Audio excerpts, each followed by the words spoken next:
Chapter 3, Motivation. Motivating yourself and others every day. I believe in two premises. One, most people are good people but can do better.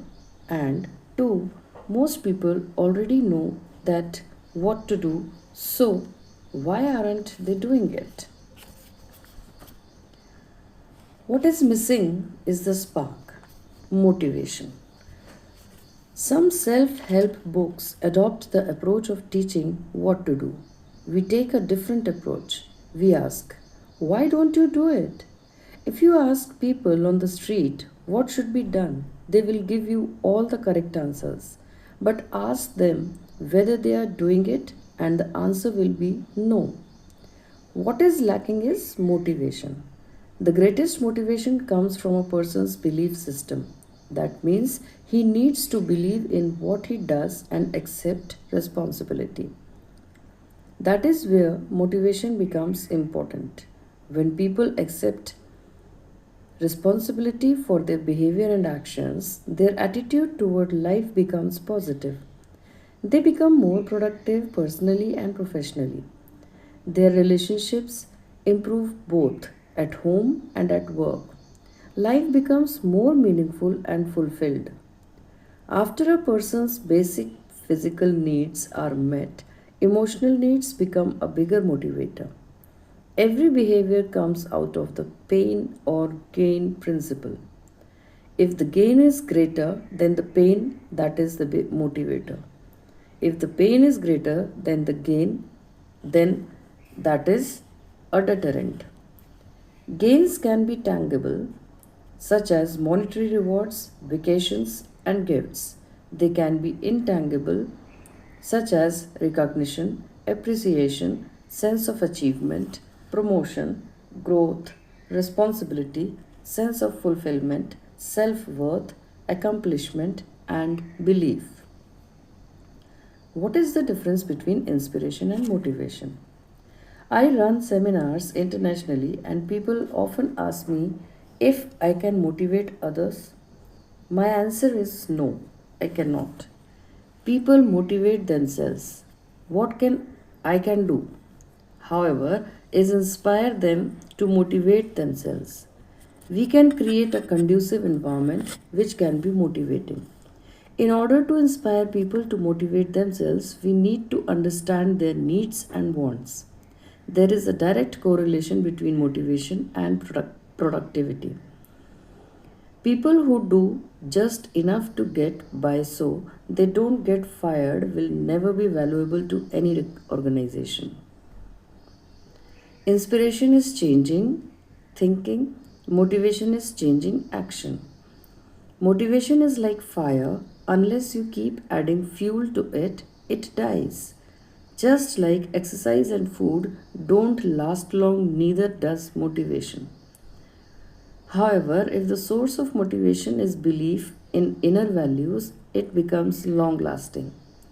What is the greatest motivator?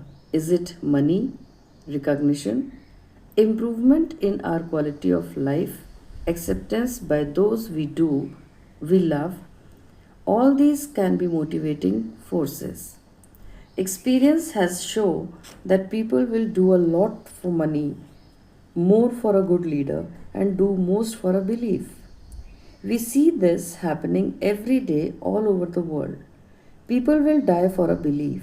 My objective is to share the fact that when we believe that we are responsible for our lives and our behavior, our outlook toward life changes for the better. Let's redefine motivation. The next logical question is, what is motivation? Motivation is something that encourages action or feeling. To motivate means to encourage and inspire. Motivation can also mean to turn on or ignite the feeling for or action. Motivation is powerful. It can persuade, convince, or propel you into action. In other words, motivation can be defined as motive for action. It is a force that can literally change your life. Why do we need to get motivated? Motivation is the driving force in our lives. It comes from a desire to succeed. Without success, there is little pride in life, no enjoyment or excitement at work and at home. Often, life becomes like a lopsided wheel giving a bumpy ride. The greatest enemy of motivation is complacence. Complacence leads to frustration, and when people are frustrated, they give up because they cannot identify what is important. Motivation. How does it work? Once you understand the principle that motivates the motivator, you can proceed to achieve your goal and can motivate others too.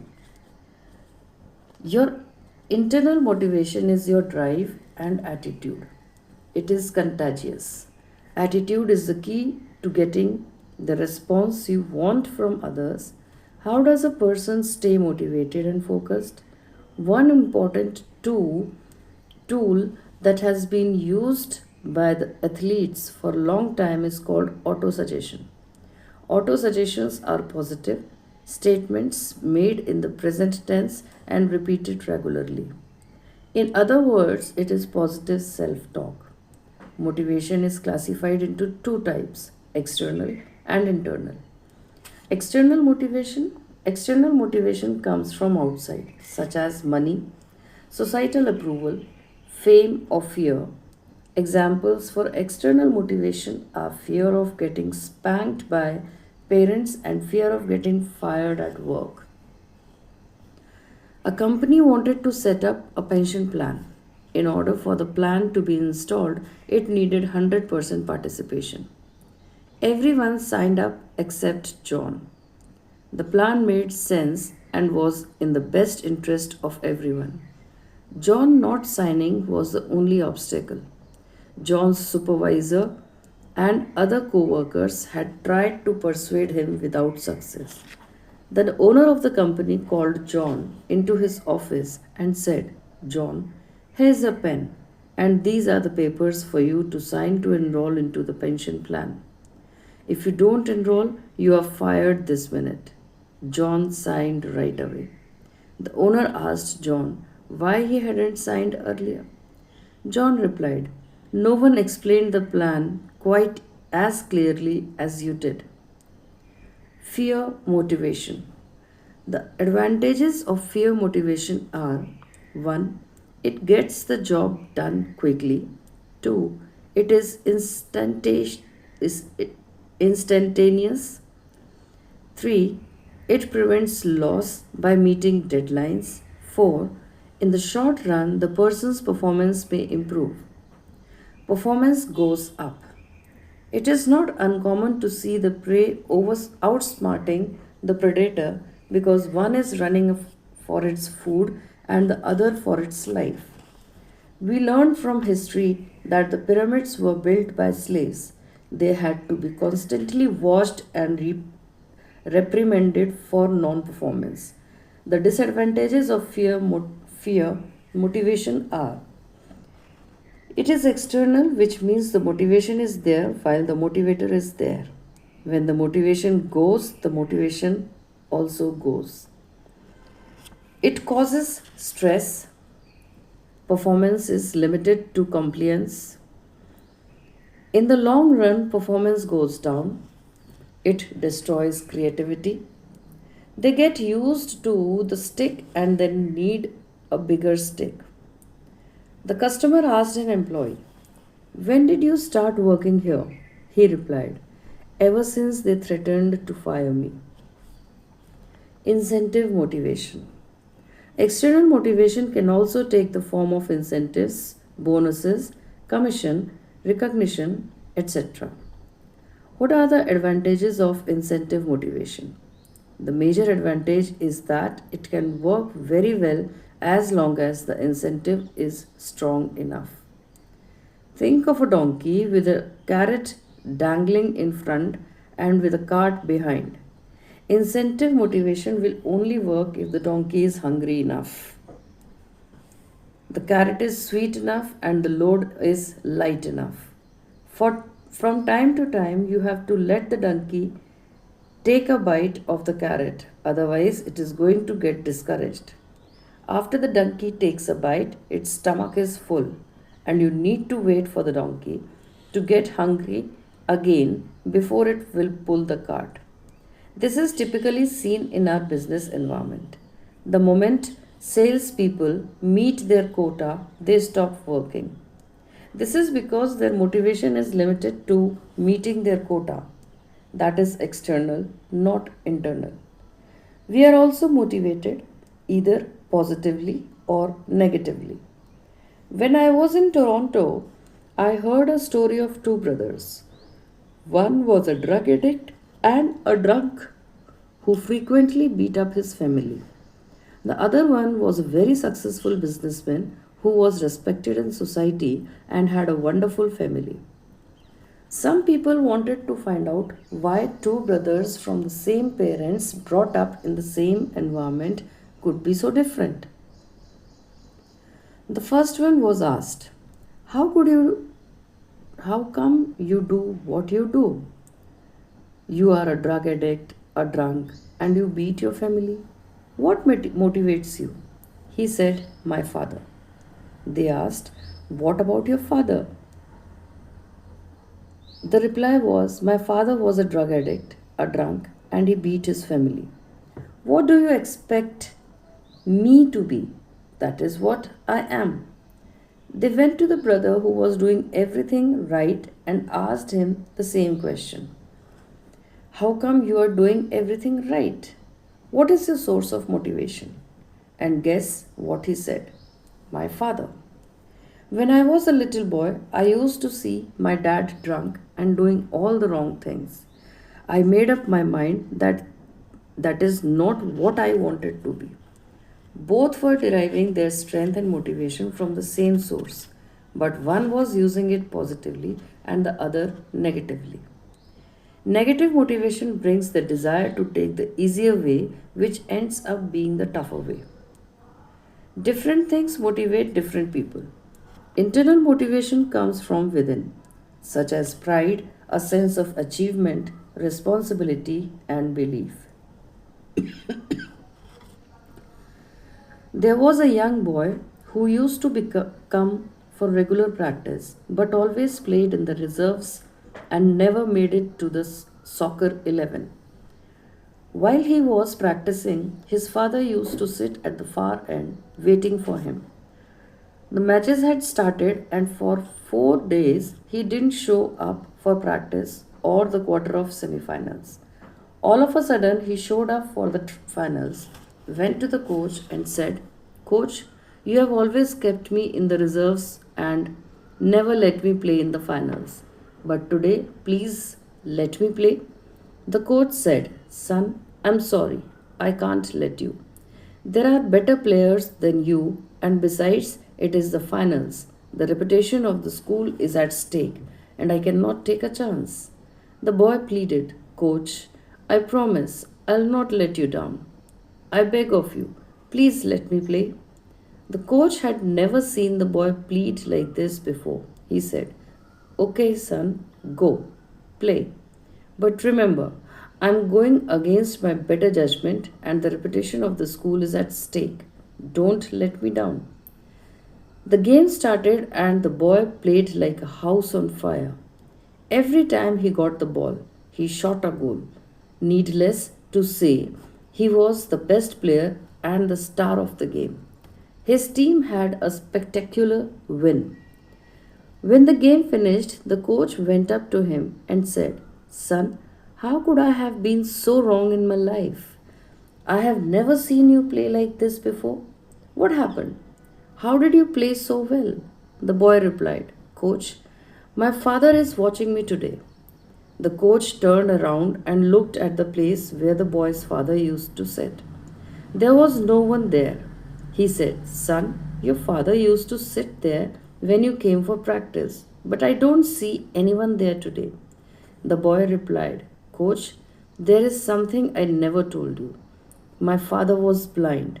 Just 4 days ago, he died. Today is the first day he was watching me from above." Internal motivation. Internal motivation is the inner gratification, not for success or winning, but for the fulfillment that comes from having done it. It is a feeling of accomplishment rather than just achieving a goal. Reaching an unworthy goal does not give the gratifying feeling. Internal motivation is lasting because it comes from within and translates into self motivation.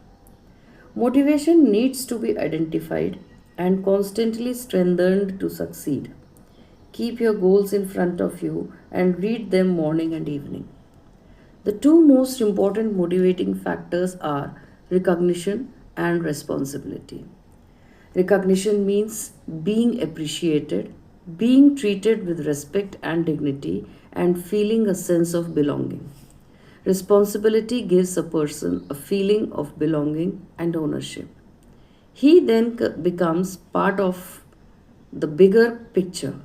Lack of responsibility can become demotivating.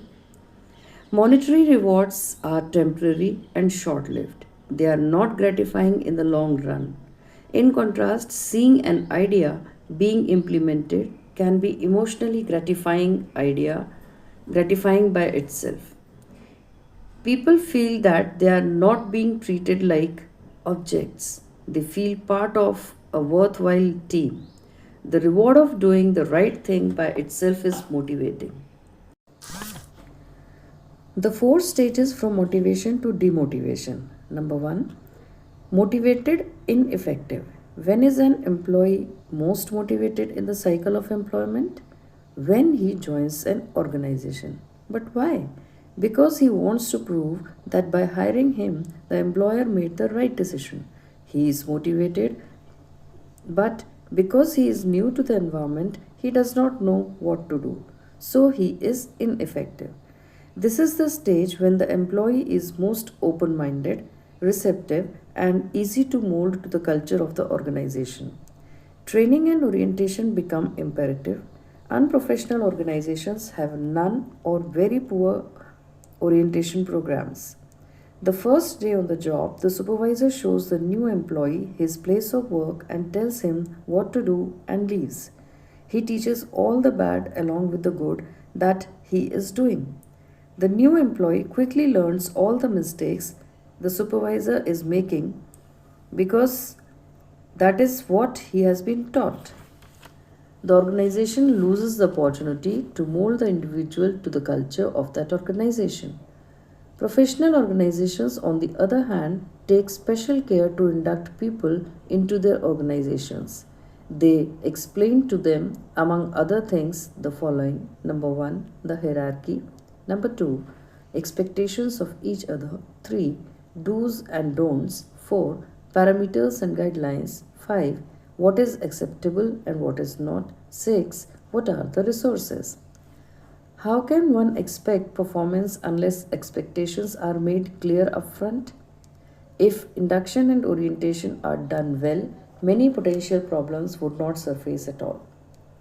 Number two, motivated, effective. This is the stage when the employee has learned what to do and does it with drive and energy. He has learned the trade and it reflects in his performance. Then he moves on to the next stage. 3. Demotivated, effective. After some time, the motivation level goes down and the employee starts learning the tricks of the trade. This is the stage when the employee is not motivated. He continues doing just enough so that employer has no reason to fire him, but he is really not motivated. This stage is detrimental to growth. Most people in organizations fall into this third stage.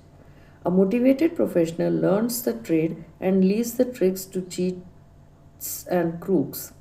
But a demotivated employee starts sabotaging the company. His performance is marginal. He makes fun of the good performers. He rejects new ideas and spreads the negativity all around. Our objective is to bring them back to the second stage of motivated, effective through training. An employee ought not to stay in the third stage too long because from here either they move back to the second stage, which is being motivated and effective, or they move into the fourth stage. Fourth, demotivated, ineffective. At this stage, the employer does not have much choice but to fire the employee, which may be the most appropriate thing to do anyway at this point. Remember, employers want the same thing as employees do. They want to succeed and improve business, and if employees help in this objective, then they make themselves valuable and achieve their own success. Demotivating factors. Some of the demotivators are unfair criticism, negative criticism, public humiliation, rewarding the non performer, which can be demotivating for the performer, failure or fear of failure, success, which leads to complacence, lack of direction, lack of measurable objectives, low self esteem, lack of priorities, negative self talk, office politics, unfair treatment, hypocrisy, poor standards, frequent change, responsibility without authority. A satisfied person is not necessarily a motivated person. Some people are satisfied with very little. In this case, satisfaction may lead to complacence. Motivation comes from excitement, and excitement does not come unless there is full commitment. New methods of motivation will not work till the demotivating factors are removed. Many times, just removing the demotivating factors can spark motivation. Motivators. What we really want to accomplish is self motivation. When people do things for their own reasons and not yours, that is lasting motivation. Remember, the greatest motivator is belief. We have to inculcate in ourselves the belief that we are responsible for our actions and behavior. When people accept responsibility, everything improves: quality, productivity, relationships, and teamwork. A few steps to motivate others: give recognition, give respect, make work interesting, be a good listener, throw a challenge, help but don't do for others what they should do for themselves. People do things for their own reasons, not yours. This is illustrated by a story about Rolf Waldo Emerson. He and his son once were struggling to get a calf into the barn. Both father and son were exhausted, pulling and pushing.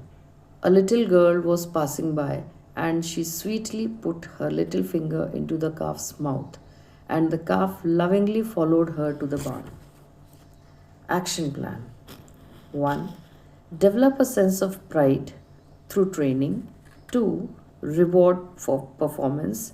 3. Set well defined, clear goals. 4. Set high expectations. 5. Set clear, measurable benchmarks. 6. Evaluate the needs of others. 7. Make others part of your big picture. 8. Set a good example by being a positive role model. 9. Build the self esteem of others.